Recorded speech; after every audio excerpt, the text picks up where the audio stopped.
بسم اللہ الرحمن الرحیم۔ السلام علیکم، میں ہوں محمد سعید انور اور میں آپ کے لیے لایا ہوں کچھ انفارمیٹیو ویڈیو۔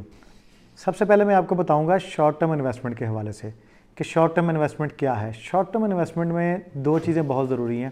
سب سے پہلے تو آپ کے پاس ایک بیک اپ ہونا ضروری ہے۔ بیک اپ سے مراد یہ ہے کہ آپ کے پاس اتنے پیسے موجود ہونے چاہیے کہ آپ اپنی انویسٹمنٹ کو کسی بھی وقت پہ جب وہ ڈاؤن جا رہی ہے یا مارکیٹ ڈاؤن ہو رہی ہے تو آپ اپنے پیسوں کا استعمال کر کے اپنی انویسٹمنٹ کو سیو کر سکیں یا اپنے ہونے والے لاس کو کم کر سکیں۔ دوسرے نمبر پہ آپ نے جب بھی کسی ڈیلر بھائی کی سلیکشن کرنی ہے، آپ کا کنسلٹنٹ جو ہے وہ بہترین ہونا چاہیے۔ بہترین سے مراد یہ ہے کہ جب آپ کسی ایسے کنسلٹنٹ کا انتخاب کرتے ہیں جو کہ مارکیٹ سے پراپر کنیکٹڈ نہیں ہوتا یا اس مارکیٹ کا نہیں ہوتا یا اس نے اس ڈیولپر کے ساتھ کبھی کام نہیں کیا ہوتا اور اپنے وہ 10-20 ہزار کے لالچ کے چکر میں وہ آپ کی انویسٹمنٹ کروا دیتا ہے اور بعد میں جناب وہ اس کا جو ایکسپیرینس ہے وہ پراپر رزلٹ نہیں دے پاتا، تو آپ کی انویسٹمنٹ جو ہے وہ یا تو ڈوب جاتی ہے یا آپ کی انویسٹمنٹ جو ہے وہ لاس آپ کو کریٹ کر کے دے کے جاتی ہے۔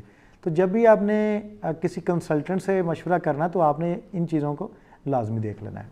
اب ہم بات کرتے ہیں لانگ ٹرم انویسٹمنٹ کے حوالے سے۔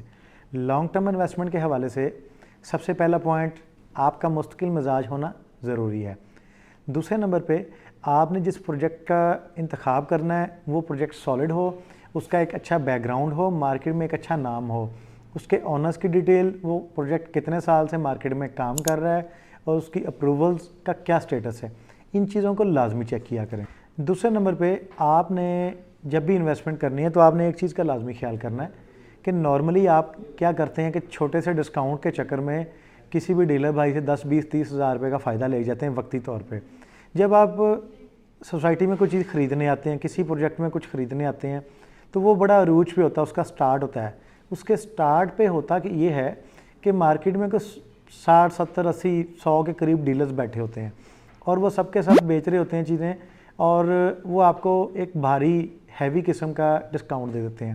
آپ ڈسکاؤنٹ لے کے مطمئن ہو جاتے ہیں اور گھر چلے جاتے ہیں۔ جب 3-4-5 سال بعد آپ دوبارہ آتے ہیں اسی ہاؤسنگ سوسائٹی میں یا اسی پروجیکٹ پہ اپنی پروڈکٹ کو سیل کرنے، اپنا پلاٹ اپنی فائل سیل کرنے آتے ہیں تو وہ لوگ وہاں پہ موجود نہیں ہوتے۔ موجود کیا ہوتا ہے، وہاں پہ 10 سے 15% لوگ موجود ہوتے ہیں یا 10-15-20% لوگ وہاں پہ بیٹھے ہوتے ہیں اور باقی لوگ جو ہیں وہ اس کو چھوڑ کے جا چکے ہوتے ہیں۔